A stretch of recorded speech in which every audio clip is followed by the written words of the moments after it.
Mufasa, The Lion King, is the prequel to the 2019 live-action Lion King movie that came out. I use the air quotes because technically it's not live-action, I know. It was made to look like that, so that's the label, but it's not I get it. It's technically an animated movie, I understand. And like the title suggests, this tells the origin story of Mufasa, how he came to be king of Pride Rock, how he met Sarabi, how he met Scar, and how their brotherly relationship really fell apart, what led them all to where they needed to be for the Lion King story to happen. That's it. You get it from the title. You understand what's going on. If you remember my review from 2019, yeah, I did not care for that live-action Lion King movie. I thought it was pointless, a real just boring generic remake more than anything, and rewatching it, earlier this month in preparation for this one, same thing. My opinion has probably even harshened since then, I've really defined how harsh I'm being on that movie. It speaks to everything that is kind of wrong with the corporate Disney mentality of taking their old stuff,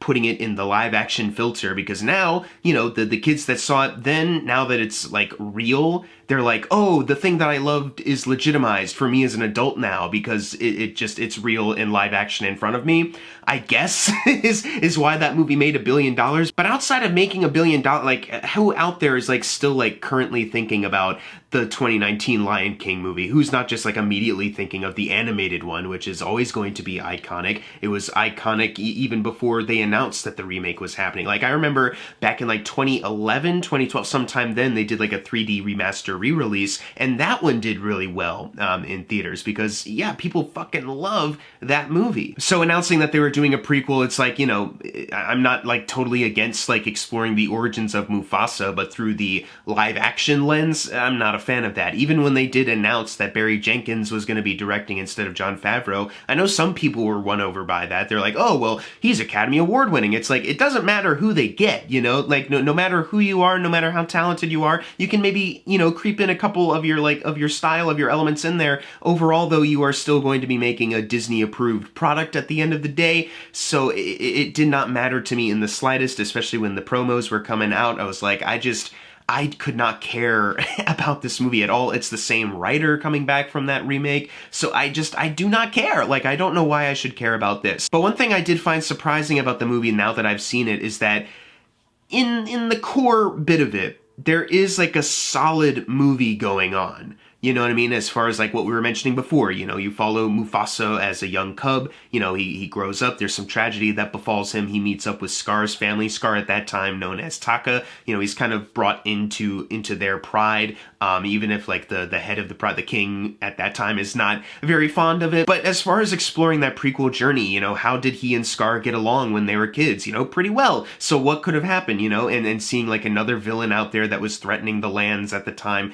there's a lot of really strong elements to the story thrusting us forward. It still has its share of issues, if I can just rattle them out right now. Mostly I'm thinking about stuff that just felt very rushed. There's a crush that is developed from Taka on Sarabi, who we obviously we have to meet along the journey, and that kind of felt very rushed to me. I don't know if I buy any of that at all. I get it, it's the one female character in this for the most of it, but I just don't know if I buy the initial setup and then the execution of that development. There's some stuff near the end where Mufasa has to rally some troops together, essentially, and that also kind of felt very rushing to a climax. They kind of just got to a place and then they're kind of rushing to a finish. I don't think the new villain, voiced by Mads Mikkelsen, who's got a great voice, and I'm glad that they committed to a villain song for him, just because I was wondering that, it would be so weird hearing Mads Mikkelsen sing. I don't know if I ever have. So, hearing that was just a pleasure for me as a fan of Mads Mikkelsen, but I still think that villain is a little undercooked, and it's hard when you're coming off of,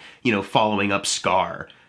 The animated one, I never mean Chiwetel Ejiofor when I'm talking about Scar. But, yeah, you've already set the bar to, such a high standard. Anyone who comes after, either you're gonna, catch lightning in a bottle twice, or it's just not gonna be as impressive, and that's kind of how I felt about this character. Except, they almost had something, there's, hints of, what his character could be all about, a deeper kind of layer to him, and instead they just didn't really kind of pursue that, and that's kind of why I was disappointed. Another, Mads Mikkelsen Disney role that is really disappointing, just very surprisingly bland for an actor of his caliber. But I was surprised to find that for the most part though, the voice acting is really good. Aaron Pierre fantastic in general, by the way. He was doing a good young Mufasa. Kelvin Harrison Jr., someone I've been loving ever since, I think the first time I saw him was like in Loose in 2019, a really fantastic underseen movie, and he is phenomenal in everything that I see him in. He does a really good young Scar, especially one point in particular where I was like, he's really doing like a really great like a Scar impression, I guess, like later on Scar. Like he does a really good job with that and emotionally kind of maintaining, you know, that storyline with him. Also, the singing from pretty much everyone is pretty good, and the songs are new from Lin-Manuel Miranda, and, you know, following up an iconic soundtrack like we've discussed with Moana 2 recently. It's not easy. I think even this conversation was happening around with Frozen 2, but this one, like, yeah, none of them top anything that came before with the original Lion King, but Lin-Manuel Miranda is still very talented, so there are quite a bit of songs where I was like, that's like the vocalists at least were carrying it, or it was just a fun idea for a musical number. Like, it must be difficult to like jump into like a prequel to something so iconic and try to start from scratch, like literally start from scratch. Like they're not really reusing anything, like maybe a little bit of like some sounds, but overall this is like a completely original soundtrack. So I do have to commend them for that, and I do think they did a solid effort with that. There's also some fun like animalistic lion like chases, action sequences, just moments of excitement that they're able to, you know, do a lot of good stuff with, like genuinely like pretty thrilling stuff. The visual effects also, like, they were impressive the last time too. It's just the use of them being so realistic made a lot of the characters very dead-eyed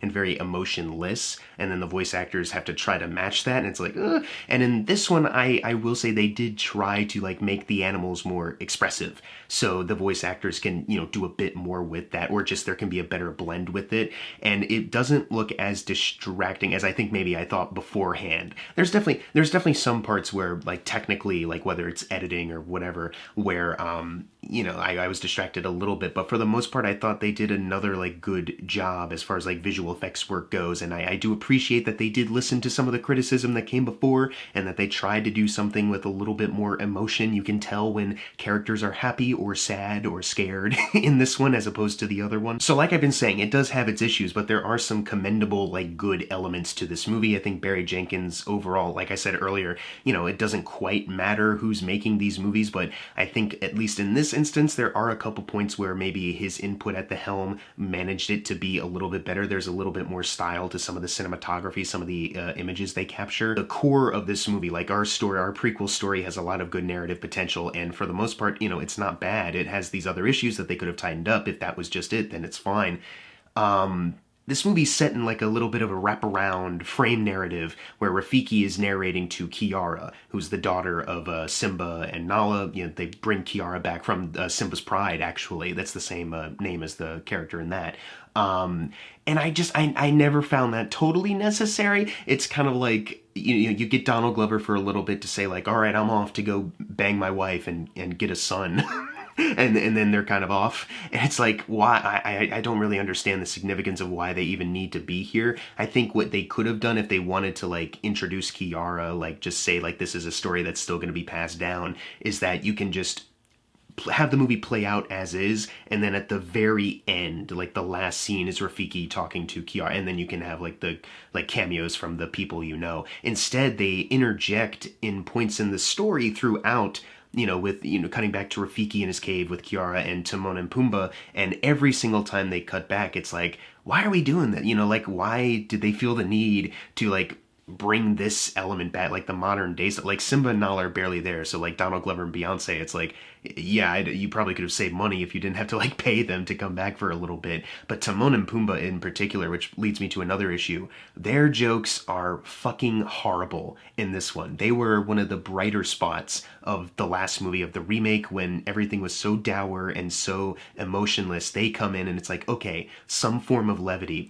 And in this movie, they are the worst part. And I'm not sure how they managed to do that. I think it's a thing also of, like, you know, a lot of their comedy stylings, it's just kind of the same shit over and over. Pumbaa will complain about, you know, how he's stinky, he's gonna fart, or or something like that. And, you know, Billy Eichner is just he's always gonna be sassing, you know what I mean? And it's just, you know, one character says something, immediately throw it to the other one, immediately throw it to the other one. It's that back and forth that's just like kind of like obvious, you know what I mean? Where it's like, it doesn't feel like they came in and really offered like good improv, or they offered any like good chemistry with each other in like in the booths when they were recording. It felt like they were really limited creatively in that respect, and it almost feels like it worsened the comedy for them as well. Every single time they would cut back to those characters, it was like, fuck, like I audibly like groaned, because it was like, what are we doing with this? Like, I have never seen one of these, you know, Disney remakes almost be something, and then they kick their own knees in. You know what I mean? It's kind of crazy. And yeah, every single joke is a clunker. And it's not just that, you know, you'll get your like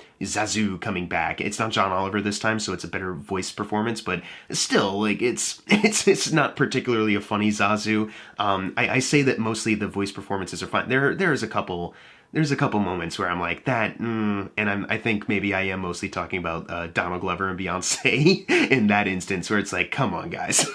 What are we doing here? Where, you know, voice acting could have been a lot better. But if I can go back to like the interjecting thing, it's like you'll have an emotional moment with the core prequel story, but then you cut back to Timon and Pumbaa. Pumbaa's going like, this is really sad. And Timon like, yeah, what's going on here? Why is this such a sad story? And it's like my least favorite kind of like self-referential kind of like humor. It reminded me very quickly of like in Shrek 2, when Puss in Boots is watching Shrek and Fiona, they're, you know, having their happy ending, whatever. And he's like, don't cry. Do whatever you do, you must not cry. It reminded me of that, because that's, in my eyes, what you can do better with a character like pointing out like something in the movie could be like sad or emotional, because that character's basically telling himself like, don't give in, you know. It's very in character to be like, don't give in to the emotion, the softness of this, but then he does, because yeah, it is, and it's a funny moment just for that character as well. But this is like on the opposite end of being bad, because you have characters basically going like, sheesh, this is a little much, don't you think, right, audience? Don't you think this, like trying to like connect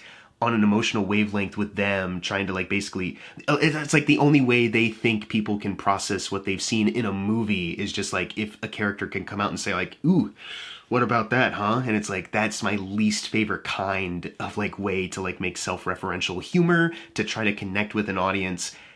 Oh my gosh, like there's so many points that could have been much stronger if they just cut Timon and Pumbaa out completely. Stop cutting back to Rafiki with Kiara. Stop doing it.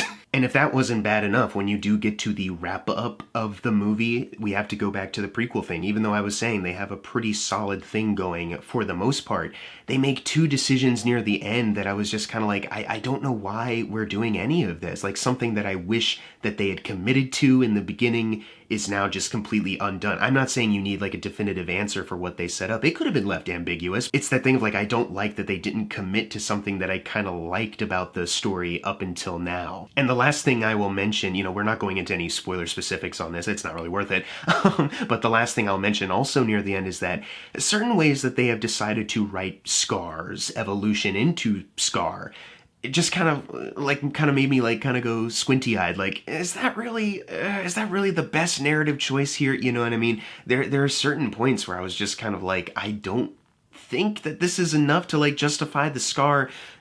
We won't mention the animated one, but even the Scar in the new film, I don't think they've done enough here that really connects all these dots. It almost feels like they were going in a different direction. They had to remind themselves, oh wait, no, it has to be this again, right? And they reverse course, and it's like, it doesn't really flow, unfortunately. I've said there are a lot of good elements here, definitely some improvements over the original film, but overall, can I say that this is like a vast improvement? This is like a really great movie actually now? No, this is just another thing in the long line of the assembly Disney remake stuff that they keep doing, that they keep trying to over franchise, and I did not care for this one. I would say it's just a little bit better than the 2019 one, just because yeah, they did find some ways to slightly improve like the visual style and add a bit more personality to the camera work, and give the voice actors a bit more, you know, life to their characters. But overall, I mean, the fact that they took something from the 2019 one that was good and made it worse, Timon and Pumbaa, like the humor,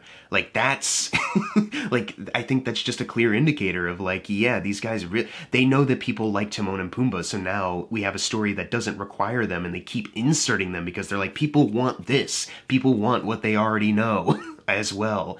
And it's like, that's completely not what this story needed. And I feel like people would have a higher opinion of this if it weren't for all of these like rushed, you know, creative decisions that they have made. I'm gonna give Mufasa the Lion King a C-. Like I said, it's just a little bit better than the original. I think in my original review I gave it like a C+ or something like that. That grade has lowered, so I think this one is just a little bit better than that one. But yeah, I just feel still so indifferent towards this and anything. Like, they showed the trailer for the Snow White remake, and, you know, I love Rachel Zegler, but I can't feel anything about that. They showed a little glimpse of Lilo Stitch. It looks great visually, sure, him at least. I don't know about the rest of the movie, but why should I care? We already, like, had perfection with the original stuff, and, you know, almost none of these have been able to like top what's come before or even come close. Really, Cinderella in 2015, I didn't mind that one. I haven't seen it since the theaters, but I didn't mind it then. I still maintain that Favreau's Jungle Book movie is pretty damn good, and as somebody who's not really big on the original animated film,